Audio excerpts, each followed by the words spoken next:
అందరికీ నమస్కారం. ఈరోజు మన కాకినాడ డిస్ట్రిక్ట్ కలెక్టర్ని నేను, అలాగే ముమ్మిడివరం ఎమ్మెల్యే సుబ్బరాజు గారు, మన regional administrator Yanam regional administrator Shivraj Meena గారు, అలాగే ఏడీ ఫిషరీస్ గొంతి గారు ఇవాళ కలెక్టర్ గారిని కలవడం జరిగింది. ఫిబ్రవరి 26వ తారీఖున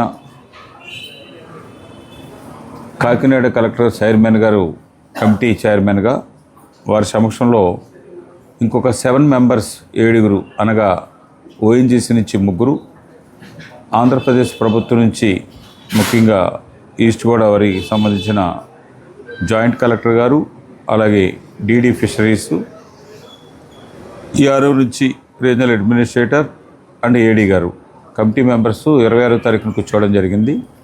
2వ తారీఖు లోపు యానానికి ముఖ్యంగా ఓఎన్జీసీ కంపెనీకి ల్యాండ్ పాయింట్కి దగ్గరలో ఉన్న గ్రామాలు ఏంటి, ఫిషర్మెన్ ఎన్ని కుటుంబాలు ఉన్నాయి, నాన్ ఫిషర్మెన్ ఎన్ని కుటుంబాలు ఉన్నాయి, అలాగే పైబడి పరంపేట నుంచి మిగతా గ్రామాలు ఫిషర్మెన్ ఎన్ని కుటుంబాలు ఉన్నాయి, నాన్ ఫిషర్మెన్ ఎన్ని కుటుంబాలు ఉన్నాయి, అదేవిధంగా జిల్లాకు సంబంధించిన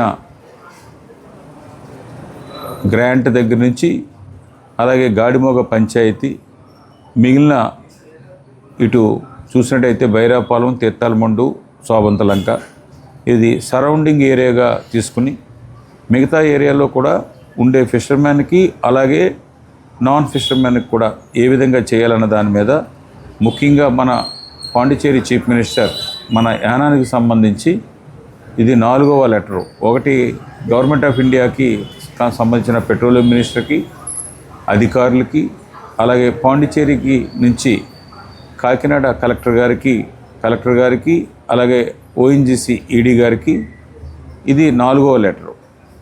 ఇందులో 4వ లెటర్లో 14వ తారీఖున నేను 15వ తారీఖు యానం వస్తూ ఉన్నాను.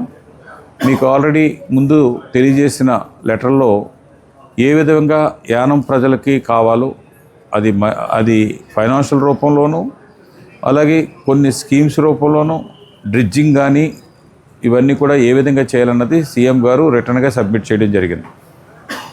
దానికి ఈరోజు కలెక్టర్ గారిని అయ్యి మాట్లాడిన తర్వాత ఆంధ్ర ప్రభుత్వానికి పంపడానికి కమిటీది ఇంకా పూర్తిగా వర్క్ క్లియరెన్స్ రాలేదు. అందుకని నేను ఫైనల్ మీటింగ్ పెట్టాలనంటే మా ప్రభుత్వం నుంచి దీని మీద క్లారిటీతో వచ్చిన తర్వాతే నేను పంపగలనని చెప్పేసి కాకినాడ కలెక్టర్ గారు చెప్పడం జరిగింది. దాని మీద ముమ్మిడివరం ఎమ్మెల్యే సుబ్బరాజు గారు నేను ఇమ్మీడియట్గా నెక్స్ట్ వీక్ ఒక 4-5 రోజుల్లోనే మరి ఆంధ్రప్రదేశ్ ముఖ్యమంత్రిని కలిసి ఇక్కడున్న ఇష్యూని ముందు గతంలో ఒక 2-3 లెటర్ల ద్వారాగా మనం తెలియజేస్తున్నాం. మరలా ఇప్పుడు కమిటీని ఇమ్మీడియట్గా రిపోర్ట్ సబ్మిట్ చేయించుకుని మన ప్రభుత్వం పంపించిన విధంగా ఆంధ్ర ప్రభుత్వం కూడా కమిటీ రిపోర్ట్ని తీసుకుని పెట్రోలియం మినిస్ట్రీ ద్వారాగా త్వరలోనే ఈ సమస్యను సాల్వ్ చేయమని చెప్పేసి కోరడానికి ఒక 3-4 రోజుల్లో వెళ్ళాలని చెప్పేసి నిర్ణయం తీసుకోవడం జరిగింది. అందుకని మీరు యాజిటేషన్ చేసిన ప్రజలకి, యాజిటేషన్ కాకుండానే ఈజీగా అయిపోతుందన్న ప్రజలకు కూడా ఈ 6.5 నెలల్లో ఆ రోజు నుంచి ఈ రోజు వరకు కూడా ఇటు భారత ప్రభుత్వాన్ని కానీ, పుదుచ్చేరి ప్రభుత్వాన్ని కానీ, ఆంధ్ర ప్రభుత్వాన్ని కానీ అందరినీ కూడా ఎప్పటికప్పుడు మీట్ చేస్తూ రిటర్న్గా రికమెండేషన్స్ ఇస్తూ ఈ స్టేజ్కి వచ్చింది. కనీసం ఈ రాబోయే వారంలో అయినా సరే వారిని కలిసి దానికి ఒక ఫైనల్గా ఒక కంక్లూషన్ వచ్చేలాగా ఏర్పాటు చేయడానికి ప్రయత్నం చేస్తున్నానని చెప్పేసి మీ అందరికీ తెలియజేస్తున్నాను.